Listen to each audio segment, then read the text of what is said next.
Today I'm going to talk about negative automatic thoughts.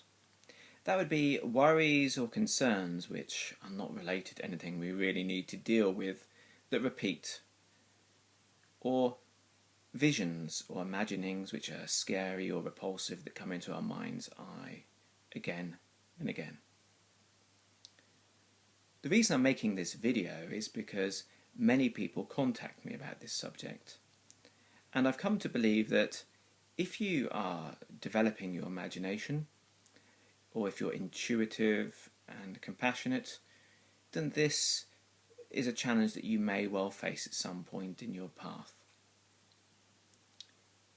It's a kind of nasty trap, because if you have some thoughts which are so scary or so repulsive that you don't want them to come back again, in fact you're very concerned about the idea of them coming back again, that very concern can make them repeat. And then you're concerned about the fact it's repeating so much. This is called Coe's law of reversed effort, and it's well worth looking into so you can understand this cycle more. But how can we break this cycle and turn this situation to our advantage? From my own experience and practice, I would advise that you employ two important and very powerful principles. The first one is, don't feel bad about feeling bad. If you have a lot of worries on a certain subject, it's understandable that you can be concerned about this. And some people start to kind of mix the subject of concern up with their sense of self. So they start to question, what kind of person am I who spends all their time thinking about such a horrible thing, or worrying about this?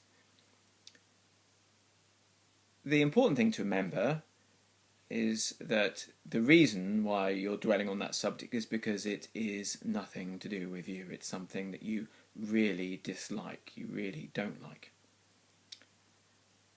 And to remember that you're a good person. You're a good person because you dislike these kind of things. And it's correct. You should dislike these kind of things. If something's scary and you find it scary, that's right. If something is repulsive and you find it repulsive, it's right that you feel that. What we need to adjust is the unnecessary dwelling on that subject.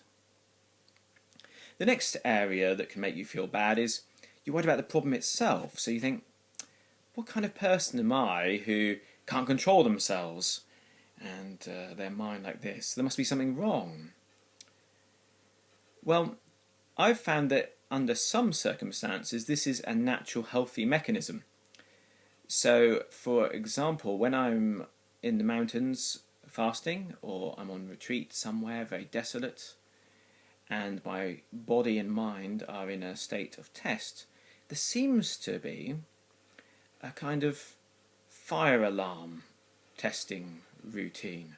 So just like in buildings, we press the alarm when there's nothing actually wrong happening, just to see if it works. And I think there's a natural mechanism in the human mind that under circumstances of extreme stress, it looks into things just to make sure the responses are correct. So gives you a scary thought, yep, that's still scary, that's working. Gives you a disgusting thought, yep, that's still working. Just to make sure you're ready to respond to any challenges that might occur.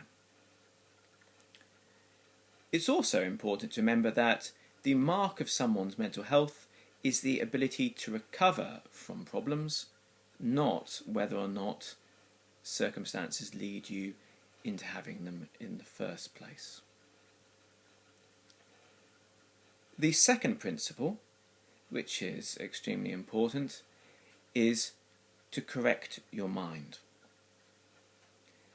In everyday life, we correct our mind all the time. So if we see something and we think it's one thing, and as we get closer it's something else, we correct our mind.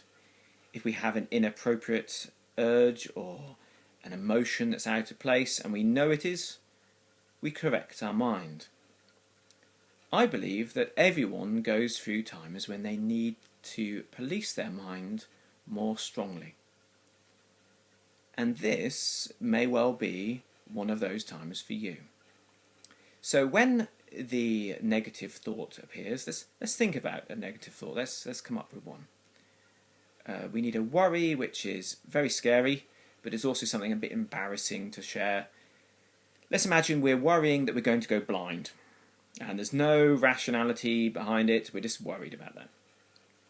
Whenever that thought comes into our mind's eye, we correct it with a phrase. So the phrase I'd use would be, my vision is clear, my eyes are perfectly healthy. Something like that. And we imagine the correct thought. Because that's the truth, we're going to imagine that, we're going to correct our thought.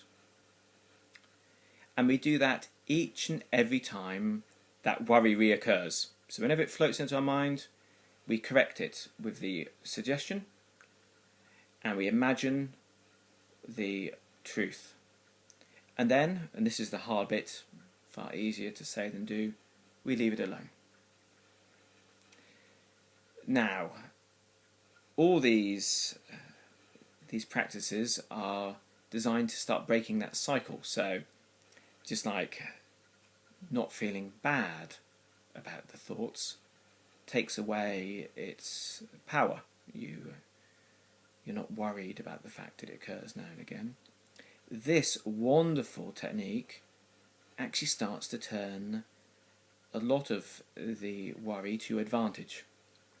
So every time the thought comes up, it's an opportunity to dwell on the opposite and to practice correcting your mind.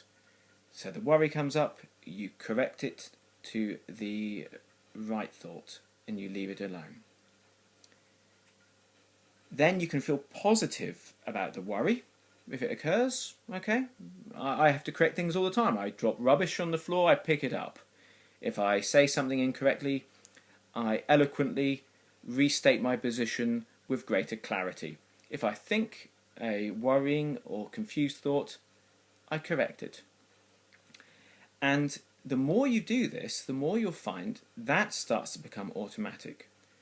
So soon, the negative thought barely occurs. It's the positive thought that keeps repeating. So you're correcting your mind, you're cultivating a positive automatic thought to replace the negative one. You'll also be able to adjust how you view the situation. So instead of thinking, what kind of person am I not to be able to control my mind, you can think, I have great control over my mind. I adjust my mind all the time against the adversity of this series of thoughts. So when it comes to other adjustments, holding my tongue when I need to, being able to restrain myself with my diet or exercise when I want to, that's easy compared to dealing with some of these horrific things that I've had to correct. So you can enhance yourself and your abilities through this circumstance. Once you've deployed both of these strategies, it's important to let time pass and to rest. Often these problems occur in periods of great trial and tiredness, and one of the reasons why your minds misidentified the problem is because of the fatigue that you're going through. With this new outlook, it will allow you to get the kind of recovery that you need so that things start to function on an even keel naturally. These are the principles that I've learnt that allow you to deal with, benefit from, and break the cycle of automatic negative thoughts. It is my sincere hope that they work well for you.